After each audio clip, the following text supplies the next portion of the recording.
in the abuse that he was committing. You know, So, I yeah. want to ask you one more question. Yeah. If you go back to like where this all began, I mean, you Hmm. were in a really sweet spot. You were on a huge show. You were the co-star, and it seemed like you had like a really potentially wonderful path ahead of you of success and wealth and acting, and like a lot of people dream of this, having these opportunities. Is there any Yeah. time when you go back and think like that these people, these men, they stole this other you who could have been out there doing that? Yes. Yeah. Many, many nights. I have cried over what men have done to me and my career. Like if you look, I got married to a my groomer and my abuser in 2012, and that was the last year I worked. Mm. So he took like everything from me.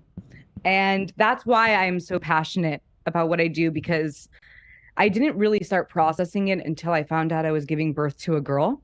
Mm.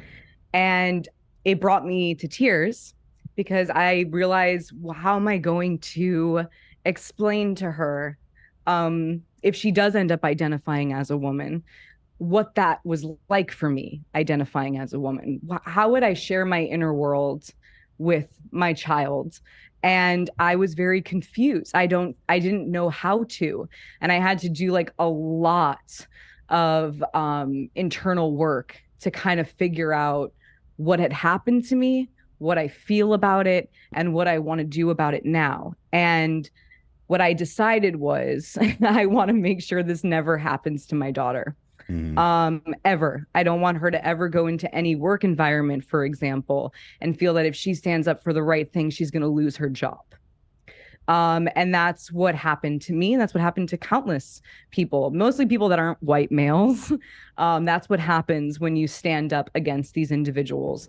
We're the ones who get canceled, and it wasn't cancel culture for thousands of years when it was happening to us. But now that white men have little breaks in their careers because they did something, it's something called cancel culture, which is a real bummer because really, if you look at history, there are so many individuals that have lost their art, their careers, their voices, for coming forward or standing up against power. And that's where I'm at now, where I can't sit in the gutter of what has happened to me. I chose to help others, hopefully, by sharing my stories and also getting active in whatever way possible so I can make Nova proud.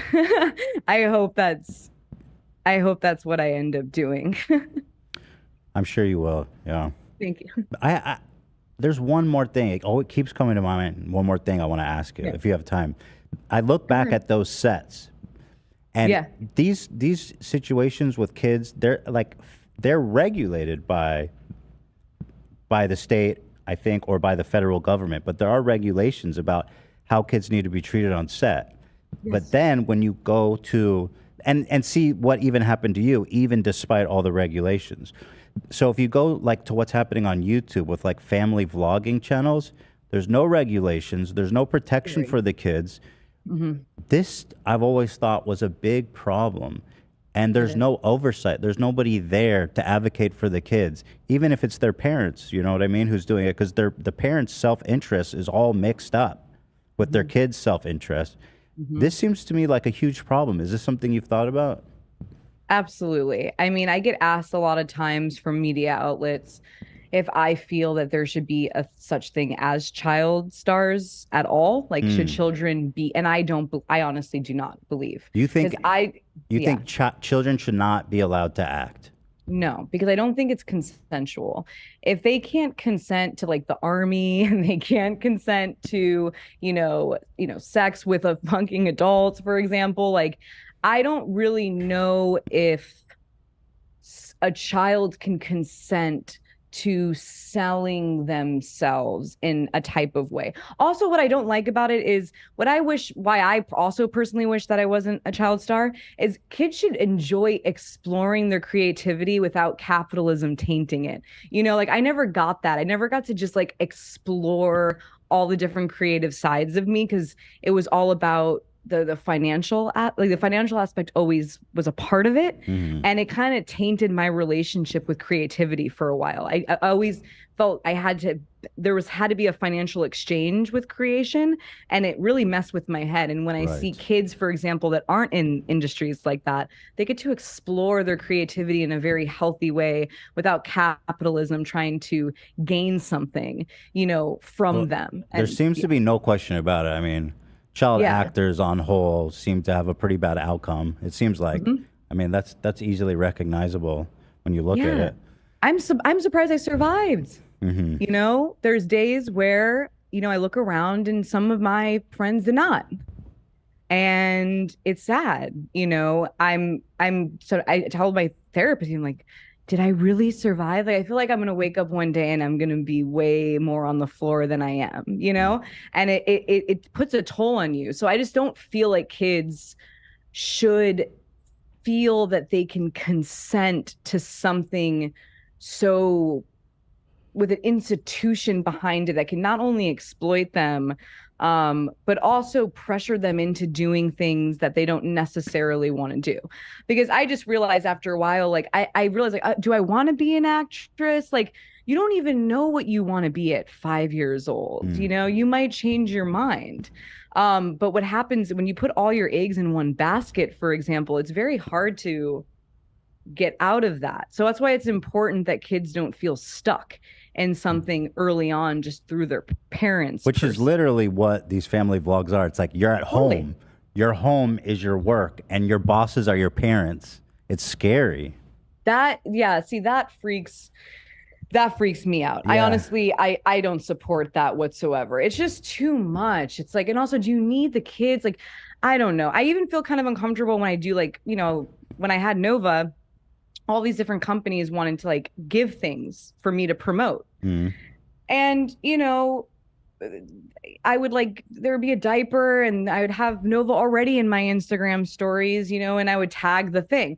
And it was still very hard for me. I was like, oh, it would trigger me a little bit. Like, am I exploiting my child? Like you think that because of your own personal experience. And I was like, no, obviously I'm not doing that.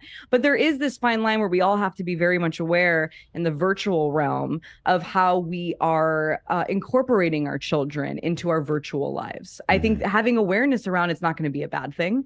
No. Like just being a little bit aware of that fact. It doesn't mean you have to be perfect. I don't think any of us are going to be perfect millennial parents. Like, what do you want? Like there's so much, but being aware of it, I think, and having the conversations around it is not going to hurt anybody. I think that is important. Okay. Alexa, Nikolas, what a joy. What a pleasure. This conversation went way longer than I thought it would because it was just I know. So it was just so fascinating, endlessly interesting and insightful. And I really appreciate you calling in and sharing all that with us. Thank you so much. Thank you for having me and listening to me. Of course. And everyone who wants to check out more of her, again, all the links are in the description. And her new show is coming out tomorrow on YouTube. So check it out. And in the role of a lifetime. And a role of a lifetime, Alexa Nikolas, who's from Tiptoe fame. Of a lifetime. Thank you. Thank you. That's what I want to be known for anyways. Thank you so much. All right. Have a great evening. Thank you again. Thank you so much. Have a good one. Bye, everyone. Bye. Bye. Thank you. Bye. In the role of a lifetime. And in the role of a lifetime. Dude, the Tiptoe connection. That was crazy. Was everything to me. She saw Gary Oldman creeping around on his knees. She was there.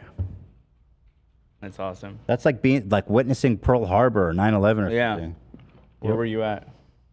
She was there. Wow. That was way longer than I thought it would be. We did like a full interview with her. That was like over 2 hours. Shit. Yeah. We're at 3 hours right now. What do you guys think about all that? I was fascinated the whole time. Yeah. She's been through so much. Her book would be so long. Does she not have a book? She should if she doesn't. She should, 100%. The thing, In a book? In a book? The thing that is really good is I feel like there would be a lot of skepticism and doubt about everything she says. But like when Britney came out and co-signed everything, that I feel like is so powerful for her. Yeah. And a really just great thing that happened. Sam and Cat actually this is what I remember. Thank you, Cam. No, this is from Reddit, actually. Oh, it's from Reddit. Thank you. I used to watch this show. Thank you, guys. Yes. With the feet at the bottom. Shame on you. She's so cool. I loved her in Zoe 101. I never even goddamn heard of that show. Oh my God, now I take it out of the list, obviously. So you're a lot younger, so I think I was way too old for that. But when I was a kid, remember when I that. didn't understand, that was one of the faves. Dude, Dan Schneider, what a sick fuck that dude is. You know, I was sort of talking to our mod Avery on the side. Maybe a content cop on him. I mean, actual court as well, but it is He needs wild. real court. Yeah, but it's crazy how much stuff people don't know about. And that Ariana video was insane. Yeah, that was rough. Yeah. He needs the judicial system. We got to go find him in Thailand. He's for sure somewhere in Southeast Asia. Has to be. Yeah. Nickelodeon paid him $7 million to break his contract and fuck off because there was a bunch of like. You know how far $7 million goes in Thailand? Oh yeah. Okay, the Seth MacFarlane stuff is pretty explosive. I know she doesn't want to go there, so I don't want to probe too. I don't want to probe at all. But and then the Jonah Hill thing, Jason Schlong. You know what I like about her? She's not afraid to name names. It's awesome. Like, and I get that people don't want to do that because who the fuck wants all that smoke? Well, I thought it was awesome when you asked her, like, have you been contacted legally? And she's like, no, because I tell the truth and people know that it's the truth and they don't want it to be looked into. That's the ticket, right? Because if somebody sues her for defamation, it opens all their skeleton. Exactly, it opens all the deposition. All their it opens messages. it all to discovery, to investigation. So, someone like Seth MacFarlane to be like, "Hey, she defamed me," then it's like, okay, well, let's see. I now can investigate every facet of your life. Right. But I was scared for her, because I wanted to make sure she wasn't going to come on here and get in trouble. I assumed somebody had already come at her legally, but that's surprising. Nobody has. Badass. But yeah, she names names. I think that's really brave and incredible. You don't see a lot of people that do that. Mm-hmm. I mean, she's like, yeah, this dude, Jason Schlong's roommate was like statutory raping my friend. Yep. And here's his name and face. Yep. I was like, yo. We're speaking the facts, she said. That's good for her. Allegedly. Man. Today I only want to talk about the facts. That's right. That's so me right now. I saw a lot of people getting triggered over the Johnny Depp stuff, as I knew it would. You see how Grumpy. I knew people aren't ready to move on from that yet. But I look forward to more stuff about that coming out. I really do. I think that over time, we're going to learn that Johnny Depp was not this innocent victim. That's just, that's my feeling. That's some stuff that I've read. Justin Schlong, not Jason Schlong. But I understand if you loved What's Eating Gilbert Grape or whatever. It's Pirates. It's all Captain Jack. It's all Captain Jack stands.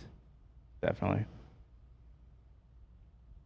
Yo-ho. She was not saying, people were like, men can be abused. She never said that. Yeah, no. Women can't be abusers. She never said that. Obviously. But I think overall that was great. Yeah, that's what I think. I think they were both abusers. That's what I got. They're both treated each other horrifically. You know what I mean? Mm-hmm. But It's not easy to talk about. People are still charged up about it. There it is. Alexa Nikolas, everybody. Woo! Fantastic.